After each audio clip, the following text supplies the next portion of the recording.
어린이 여러분, 별명이 무엇인지 압니다. 별명이란 사전에 보면 나의 본래 이름 이외에 외모나 성격 등의 특징을 가지고 남들이 지어 부르는 이름이다, 이렇게 말합니다. 별명을 갖고 있는 어린이들도 있을 것이고 또 어른들도 별명을 갖고 있을 수 있습니다. 그런데 별명은 사람만 갖고 있는 것이 아닙니다. 짐승이 이런 별명을 가질 수도 있습니다. 얼마 전에 텔레비전에서 아주 뚱뚱한 돼지를 보았습니다. 너무 배가 불러서 거의 움직이지를 않습니다. 그래서 그 돼지 별명은 1m라고 합니다. 먹을 때만 빼놓고 하루 종일 움직이는 거리가 1m도 채 안 된다고 해서 그런 별명을 붙였다고 합니다. 그런데 이런 가축 말고 성경책의 어떤 부분에도 별명이 있습니다. 한번 물어보겠습니다. 고린도전서 13장의 별명이 무엇입니까? 전에도 물어본 적이 있는데 고린도전서 13장 사람은 이렇게 시작하는 고린도 13장 별명이 뭐죠? 도움말까지 오는데 사람은으로 시작하니까 무슨 장? 사랑장. 또 그럼 고린도전서 15장의 별명은 무엇일까요? 고린도전서 15장. 전국으로 다 방송이 나가는데 대답을 못하네. 부활에서 말하니까 부활장 이렇게 말합니다. 근데 이렇게 몇 장 몇 장에만 별명이 있는 게 아니고 몇 절 몇 절에도 별명이 있는 경우가 있어요. 마태복음 7장 12절 그러므로 무엇이든지 남에게 대접을 받고자 하는 대로 너희도 남을 대접하라. 이것이 율법이요 선지자니라. 이 7장 마태복음 7장 12절은 어떤 별명이 붙어 있을까요? 황금률. 황금. 매우 값진 보석과 같은 율법이다. 가르침이다. 그래서 황금률이라는 별명이 붙어 있습니다. 그런데 오늘 본문에는 마태복음 28장 19절 20절에도 별명이 있습니다. 그게 무엇인지 아십니까? 좀 어려울 거예요. 예자인데 대위임령이라고 합니다. 대위임령, 뭐 추풍령 이런 같이 고의 이름이 아니고 좀 어려운 말이라 어린이들을 위해서 설명합니다. 여기서 대라는 말은 크다는 뜻인 줄 알죠. 끝에 령 하는 말은 명령이라는 뜻입니다. 그러니까 대령 하면 큰 명령이라는 뜻인데 가운데 있는 말이 있어요. 큰 명령이라는 명령 자체가 매우 중요하다 하는 뜻에서 큰 명령이라고 말하는 것이고 가운데 있는 위임이라는 말은 무엇일까? 위임. 조금 어렵죠? 일의 처리를 남에게 맡긴다 하는 뜻입니다. 그래서 예수님께서 이제까지 자신이 하시던 일을 너 이거 마저 해라 라고 남에게 맡기셨다는 의미입니다. 그래서 대위임령이라는 말의 뜻은 예수님께서 자신이 쭉 해오던 어떤 일을 다른 사람에 맡겨서 계속 하라고 하신 명령입니다. 그럼 그 맡기신 일이 무엇일까? 그리고 누구에게 그 일을 맡기셨을까? 오늘 본문을 보겠습니다. 예수님께서 하늘에서 이 땅에 오셔서 하신 일은 크게 두 가지입니다.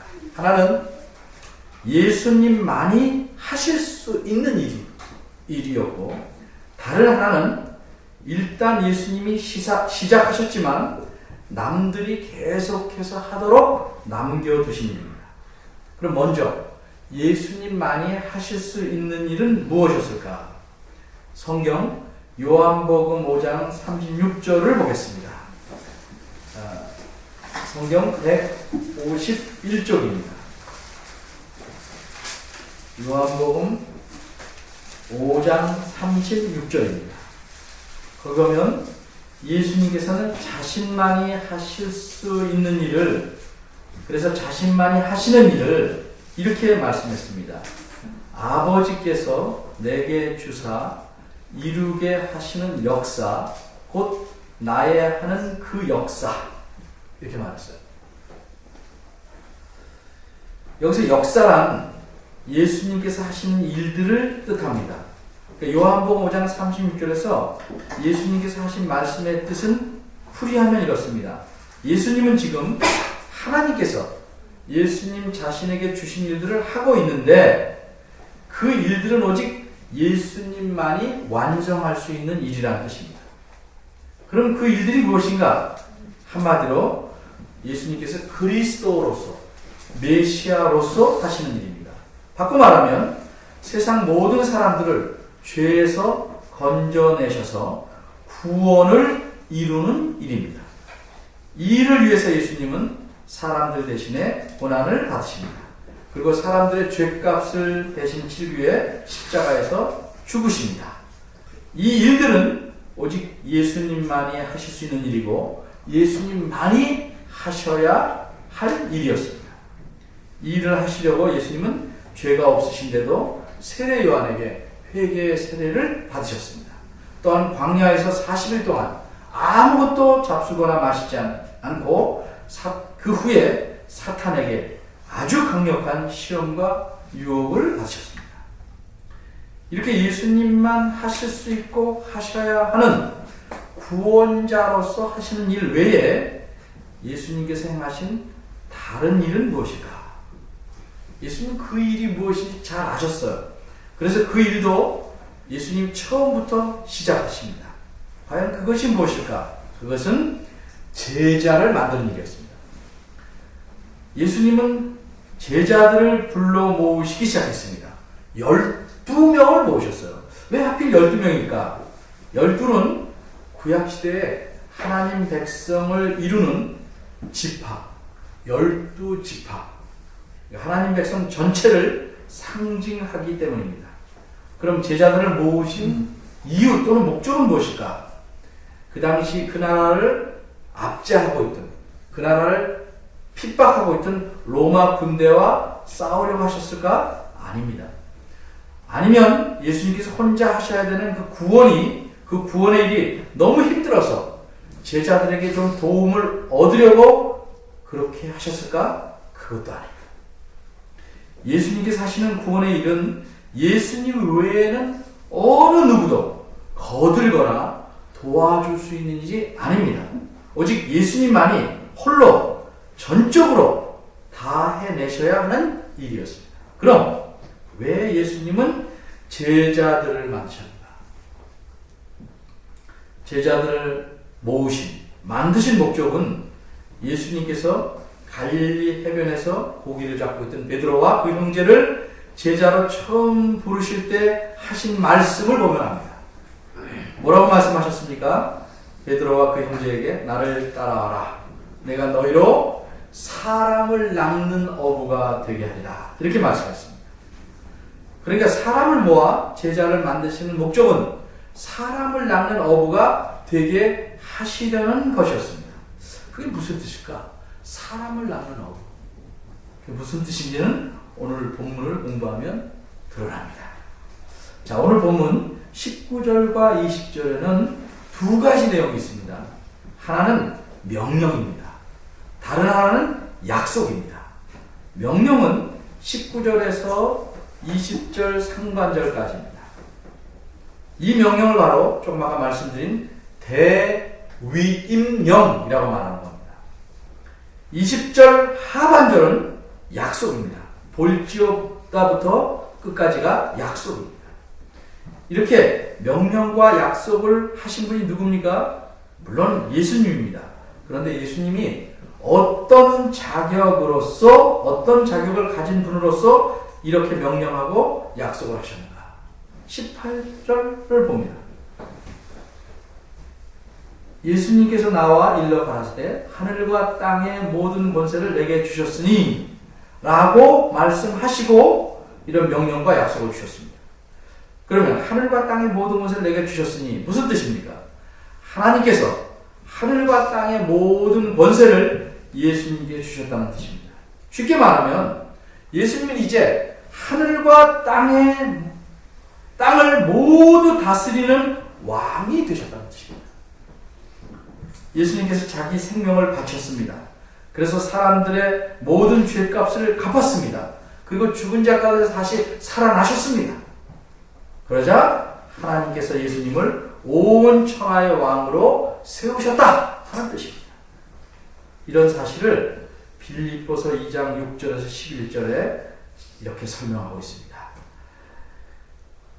그리스도는 근본 하나님의 본체시나 하나님과 동등됨을 취할 것으로 여기지 아니하시고 오히려 자기를 비워 종의 형체를 가져 사람들과 같이 되었고 사람의 모양으로 나타나셨음에 자기를 낮추시고 죽기까지 복종하셨으니 곧 십자가에 죽으십니다.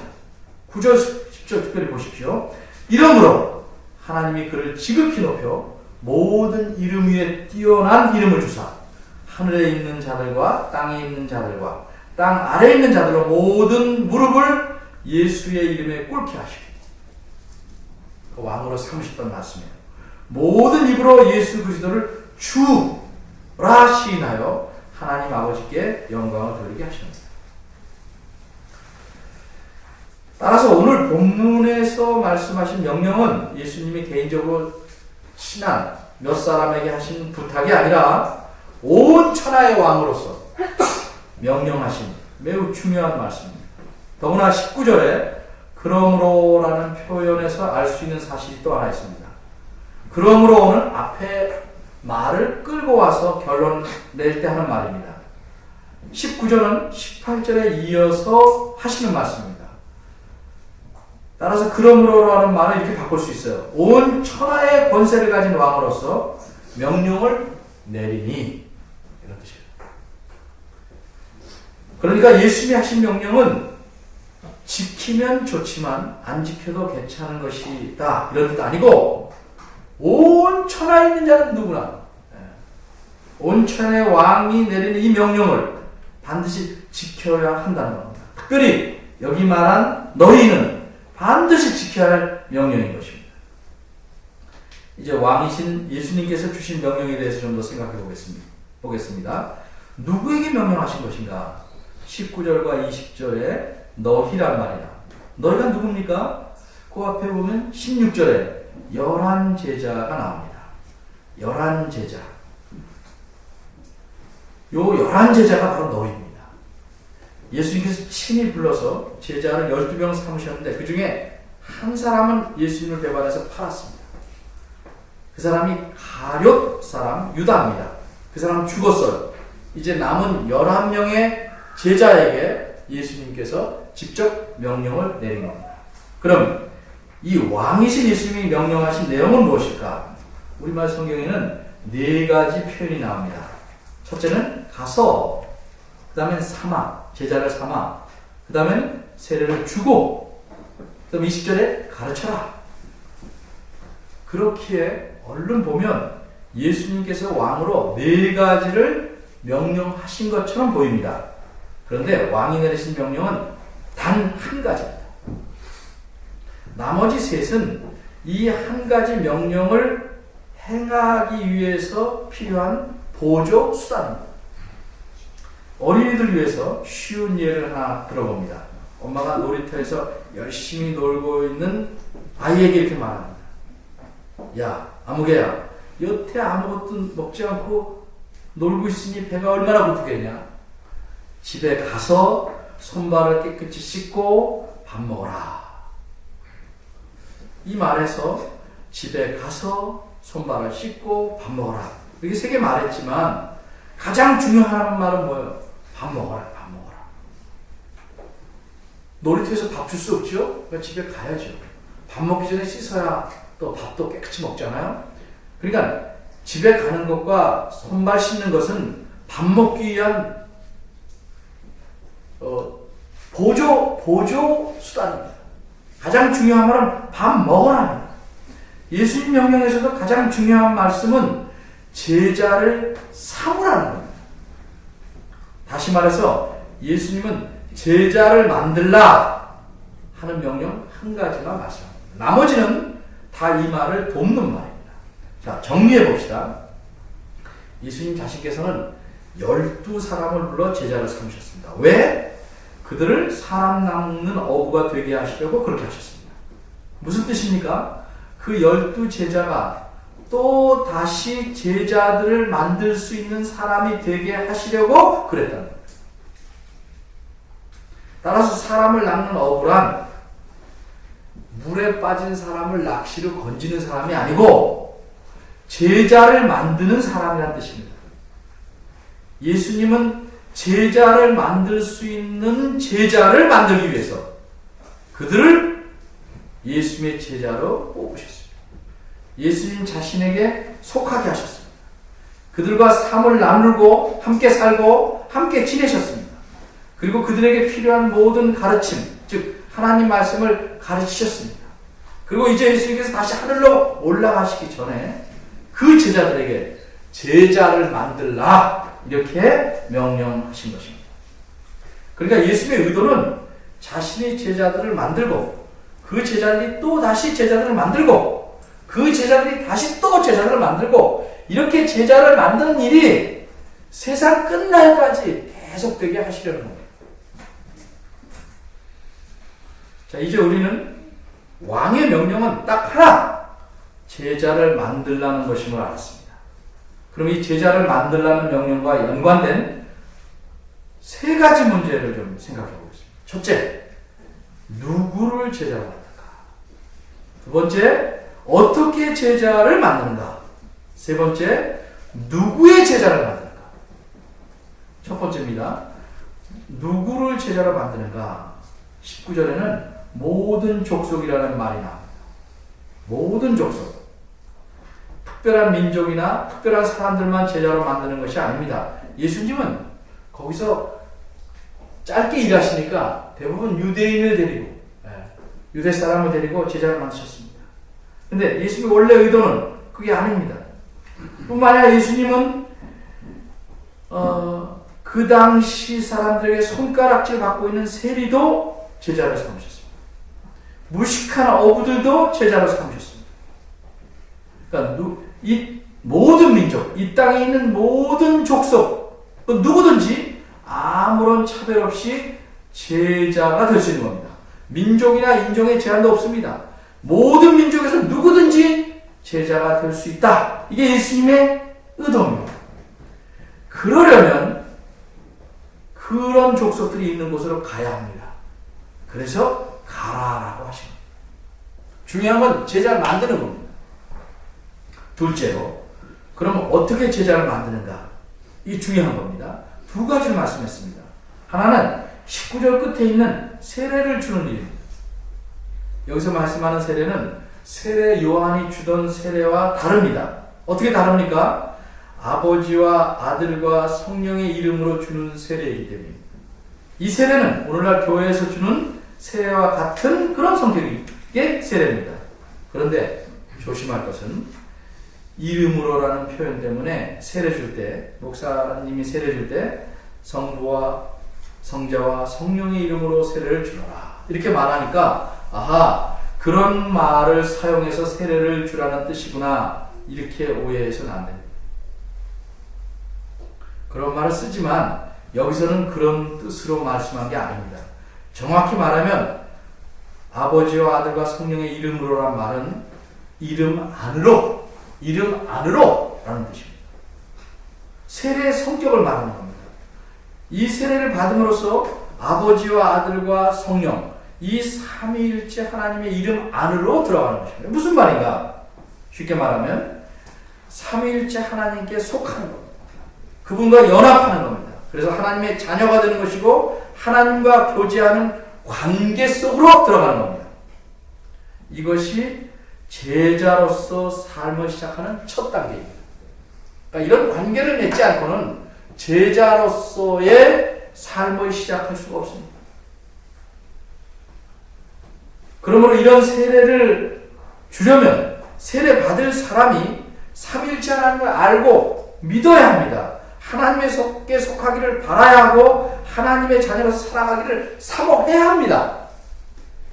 그렇지 않고는 제자로서 시작할 수가 없습니다.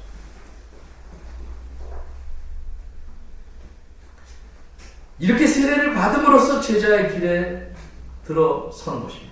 또 한 가지 제자를 어떻게 만드는가? 20절에 있는 대로 가르치는 겁니다. 가르치는 것. 예수님께서 제자들에게 분부한, 무엇을 가르치는가? 예수님께서 제자들에게 분부한, 명령한 모든 것을 가르칩니다. 제자인 척 할 수 있는 잔재주나 요령을 가르치는 게 아니고 예수님께서 명령한 모든 것을 가르치는 겁니다. 세례는 한 번 주는 것입니다만 가르침은 계속 될 수밖에 없습니다. 왜냐? 한 가지만 딸랑 가르치는 게 아니라 예수님께서 명령하신 모든 것을 가르치고 배워야 하기 때문입니다. 그리고 가르쳐서 머리로 외우게 하는 데 목적이 있는 게 아니고 그 가르침을 지키도록, 그 가르침대로 살도록 하는 데 목적이 있기 때문에 계속 가르쳐야 합니다. 그러기에 제자는 계속 배워야 합니다.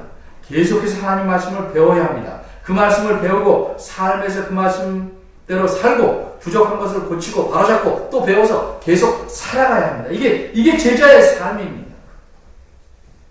그래서 교회가 겨우 설교만 하나님 말씀을 겨우 생생낼 정도로만 가르치면, 그리고 교인도 설교 하나만 듣고 딸랑 살아가려고 하면 결코 제자로서 살아갈 수 없습니다.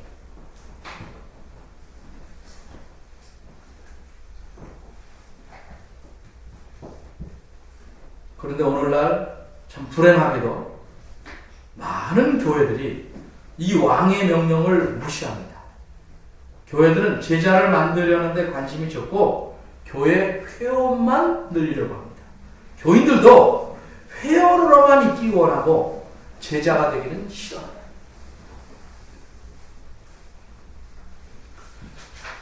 셋째로, 그럼 누구의 제자를 만드는 것일까? 어떻게 제자를 만들어야 하는지에서 잘 드러납니다. 무엇으로 제자를 만들려고 하는 것인가? 거기서 이미 드러났습니다. 세례는 아버지와 아들과 성령의 이름 안으로 들어가도록 주는 것입니다. 즉 하나님과 관계를 맺도록 세례를 주는 것입니다. 그리고 무엇을 가르칩니까? 성공 비결이나 복받는 요령을 가르치는 것이 아니고 예수님께서 명령하신 모든 것을 가르칩니다. 그리고 그 모든 것을 지키도록 가르치는 것입니다. 그렇다면 누구의 제자를 만들려는 겁니까? 그리스도의 제자를 만들려는 겁니다. 그리스도의 제자를 만드는 것입니다. 목회자의 제자가 아니라 어떤 그룹의 리더인 순장이나 소위 목자라고 하는 그런 사람들의 제자를 만드는 것이 아닙니다. 어떤 특정 사람의 제자가 아닌 그리스도의 제자를 만드는 것입니다. 이것이 교회가 할 일입니다. 그리스도의 제자를 만드는 것, 이게 교회가 할 일입니다. 교회 회원들을 잘 관리해서 다른 교회에 가지 않게 하고, 사람이 많으면 교회당을 자꾸 크게 짓고 또 지어서 이 교회만 딸랑 매달려 있고, 그래서 결국은 교인들이 하도 많아서 목회자도 자기 교인이 누군지 모르고 교인들도 서로 모르고 이렇게 될 만큼 커지면 이미 그건 교회가 아닙니다.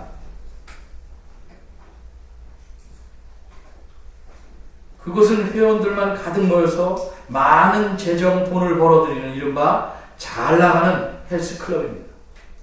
혹은 사교 클럽입니다. 또는 종교적인 내용을 강의하는 학원입니다. 절대 교회일 수 없습니다. 교회가 조금만 돼도 서로를 모르는 거는 그 사람은 교회에 속한 사람으로서 일을 안 하는 겁니다.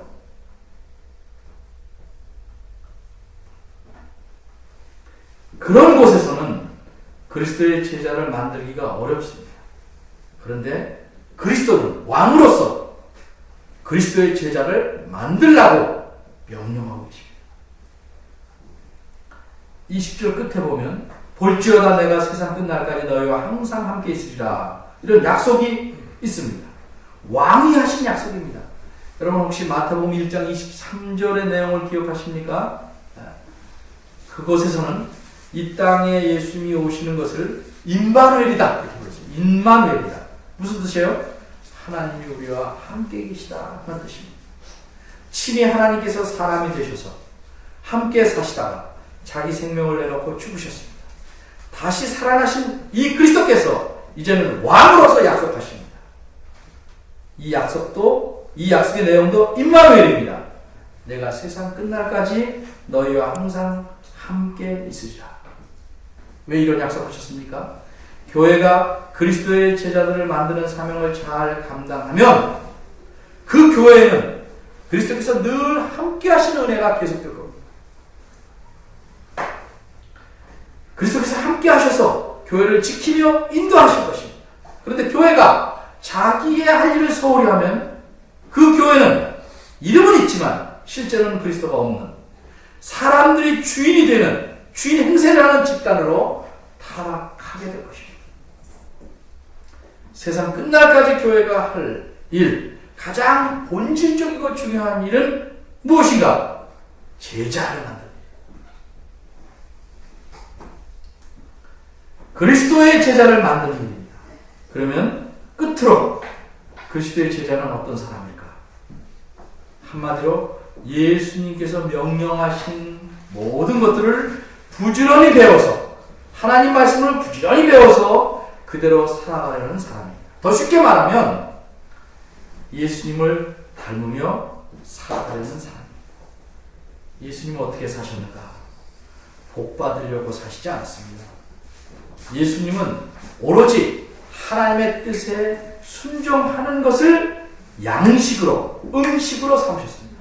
요한복음 4장 34절에서 예수님 이렇게 말씀합니다. 나의 양식은 나를 보내신 이의 뜻을 행하며 그의 일을 온전히 이루는 이것이다. 또 예수님이 이렇게 말씀하셨습니다. 나는 섬김을 받으러 온 것이 아니라 섬기러 왔다. 예수님은 한마디로 섬기는 삶을 사셨습니다. 종합하면, 묶으면 어떤 자가 그리스도의 제자인가? 하나님께 순종하고 섬기는 삶을 사는 자. 우리가 받을 복, 이렇게 하면 복 받는다, 이렇게 하면 내가 잘 된다, 이 복만 헤아리고 거기에 관심을 집중하고 있다면 우리는 아직 그리스도의 제자의 길에 제대로 들어섰다고 말할 수는 없는 것입니다. 여러분 생각해 보십시오. 나는 그리스도의 제자인가? 아니면 그저 교회의 회원일 뿐인가? 내가 정말 원하는 것이 제자로서 사는 것일까? 아니면 회원으로 사는 것일까? 목회자인 제가 바라기는 우리 모두 서로 격려해서 그리스도의 참된 제자로서 살아갔으면 좋겠습니다. 그리고 교회는 물론이고 개인도 그리스도의 제자로 살아가면 그리스도께서 약속하신 대로 그리스도께서 함께 하시는 삶을 가득 여러분의 평생에 누릴 수 있을 것입니다. 기도하겠습니다. 하나님, 저희들 그리스도 안에서 은혜로 부르셔서 그리스도의 제자가 되도록 우리의 삶을 펼쳐놓으셨습니다. 그런데 돌아보면 저희들은 잿밥에만 관심이 많았던 적이 적지 않습니다. 우리가 어떤 사람이 되어야 하는가 관심을 갖게 하시고 참으로 그리스도를 닮아가는 삶에 마음을 기울이는 귀한 사람들 되게 하시옵소서. 예수님께서 이 땅에서 고난을 받으며 그러면서도 하나님 뜻에 기꺼이 순종하고 사람들을 섬기며 사셨던 것처럼 저희도 더욱 그리스도를 진실하게 믿을수록 고난 가운데 순종하며 섬기며 사는 참된 제자의 삶을 살도록 이끌어 주옵소서. 어릴 적부터 주를 사모한 것, 주님이 가신 길, 주께서 기뻐하시는 길을 따라가는 제자로 살아가는 법을 배우게 도와주옵소서. 예수님 이름으로 기도합니다. 아멘.